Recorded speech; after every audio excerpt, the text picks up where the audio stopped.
Thank you for joining me for another video as we explore the Grow at Home resource provided by Zion Lutheran Church. You can download Grow at Home study material for every week at zionholland.org/grow. We can view the Bible through three lenses. In Lesson 2, we learned about the historical lens that we call Bible events. In Lesson 3, we covered the doctrinal lens we call Bible teachings. And today, in Lesson 4, we will explore the third and final lens, the literary lens, which we call Bible books. The Bible is not only one book, but actually a library of books, 66 to be exact. There are 39 books in the Old Testament and 27 books in the New Testament. The Bible doesn't read like most books where you can just start at the beginning and read a continuous story to the end. While some of the books are in historical order, most are grouped by the kind of literature they are. Let's quickly walk through the 12 sections of Bible books used in the Grow at Home resource. The first section of the Old Testament is the law books. These include Genesis, Exodus, Leviticus, Numbers, and Deuteronomy. While these books do contain the laws of Israel, they also give us the historical account of the beginning and Exodus era, which we discussed in Lesson 2. We follow the law books with two sections of Old Testament history books. The second section consists of Joshua, Judges, Ruth, and 1st and 2nd Samuel. These books recount the events of the conquest and judges in the Promised Land era, and the accounts of King Saul and King David in the United Kingdom era. The third section consists of 1st and 2nd Kings, 1st and 2nd Chronicles, Ezra, Nehemiah, and Esther. We read about the reign of King Solomon from the United Kingdom era, the reigns of the northern and southern kings in the divided kingdom era, and Ezra, Nehemiah, and Esther help us understand the exile and return era. The fourth section of Old Testament books is the poetry books. These include the book of Job, which was likely written during the beginning era. The next book is Psalms, a collection of Israel's songs. Many of the Psalms were written by David, who lived in the United Kingdom era. But some of the Psalms were written during other eras. Proverbs, Ecclesiastes, and Song of Songs are all wisdom writings that are attributed to King Solomon, who also reigned during the United Kingdom era.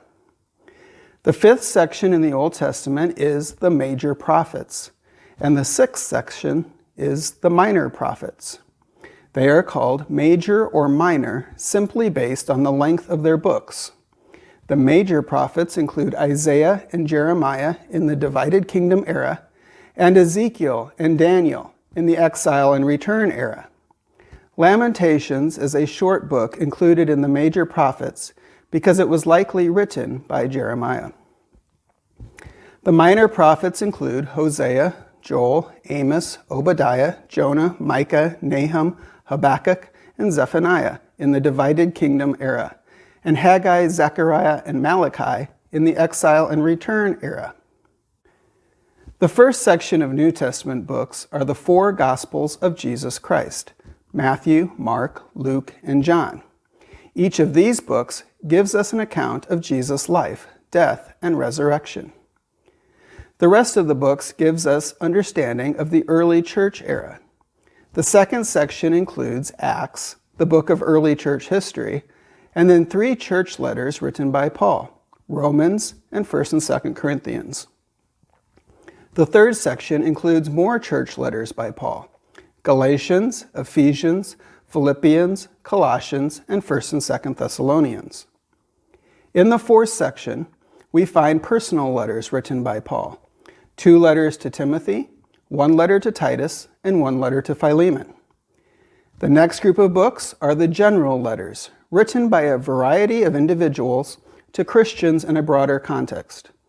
The fifth section includes Hebrews, 1 letter written by James, and 2 letters written by Peter.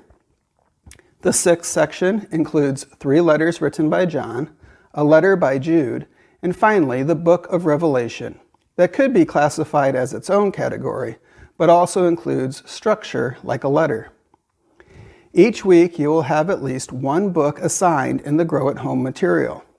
You can find the Bible book information on the second column of page 1. You should learn where the book is in the Bible, a short summary statement of what the book is about, a simple outline that gives you an overview of the book's content, and the key verses that show up in that book. If you want to increase your understanding of the Bible book for the week, there's also daily readings, short passages from the books. These daily readings do not include any of the reading used in the Bible events section, so you will have a much more thorough understanding of the Bible if you are able to include these daily readings in your devotional time. Speaking of devotional time, in Lesson 5, we'll walk through the devotional outline that is included in your Grow at Home material. Blessings as you remain in God's Word.